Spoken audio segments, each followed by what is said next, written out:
I greeted a deaf visitor in sign language. I had no idea the CEO was watching. The lobby was quiet except for the soft hum of the air conditioner. The polished marble floor reflected the golden glow of the hanging lamps. The scent of fresh coffee drifted from the small cafe corner, blending with the faint perfume of passing guests. I stood behind the reception desk, straightening a stack of brochures for the 100th time. The glass doors slid open with a hiss, letting in a man in a dark coat. He moved slowly, scanning the room, his eyes searching for direction. When he approached me, I noticed the hearing aid tucked behind his ear. He raised his hand in greeting but spoke no words. Instead he signed. For a moment my pulse skipped. I had learned sign language years ago, almost forgotten, buried under work and routine, but instinct returned. My hands moved, shaky at first, then fluid. "Hello, welcome. How may I help you today?" His eyes widened in relief, and he signed back, quick and graceful, "Thank you. I need to find the conference hall." I guided him, hands shaping the path through air, my chest tight but warm. It felt private, almost intimate, like a hidden world only we shared. Then, silence fell heavier than before. I sensed it, someone watching, my skin prickled, the way it does when shadows linger too long. I turned, and there he was, the CEO, standing at the edge of the balcony above the lobby, still as stone, his eyes locked on me, unblinking, sharp, unreadable. The visitor thanked me again in sign, smiling, unaware of the weight pressing down from above. I forced a smile in return, but my palms had begun to sweat. The man left, footsteps fading into the carpeted hall. I lifted my gaze once more. The CEO had not moved. He leaned slightly forward, elbows on the railing, as if studying every twitch of my fingers, every choice of gesture. The air felt colder now, though the hum of the air conditioner had not changed.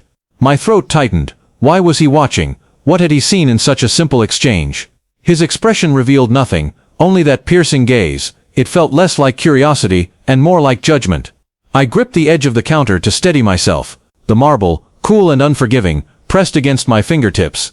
Then slowly, he descended the staircase. Each step echoed, though the carpet should have muted the sound. A rhythm of approach, a rhythm of warning. When he reached the bottom, he did not look away. He walked straight toward me, calm but heavy with intent. My chest ached from holding my breath. When he stopped in front of me, his shadow swallowed mine. His voice was low, almost a whisper, but it carried the weight of command. "I saw what you did." He paused, letting the silence spread like smoke. Few people here would even notice, but I noticed. My heart raced faster, unsure if his words carried praise or threat. He leaned closer, so close that I could see the faint scar across his jaw. "We need people like you." My knees nearly buckled from the release of air I had been holding back. But then his lips curved, not into a smile, but something sharper, something unsettling. "You may not know it yet, but that was a test." His words struck harder than I expected. What kind of test? Why me?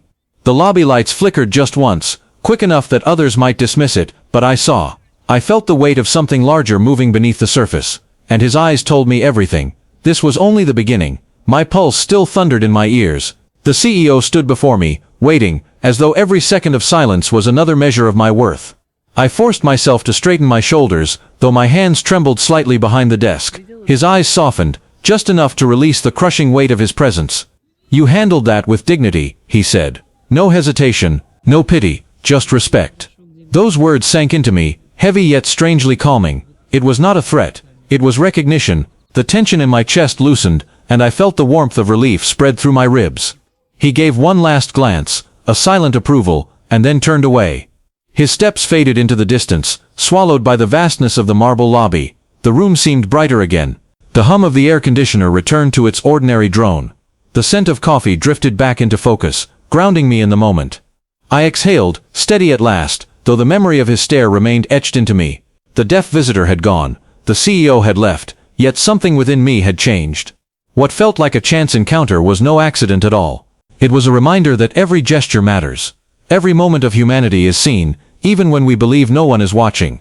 I reached for the brochures again, but this time my hands did not shake. For the first time the lobby felt less like a place of waiting, and more like a place of beginning. And I knew, with quiet certainty, that my story in this building had only just begun.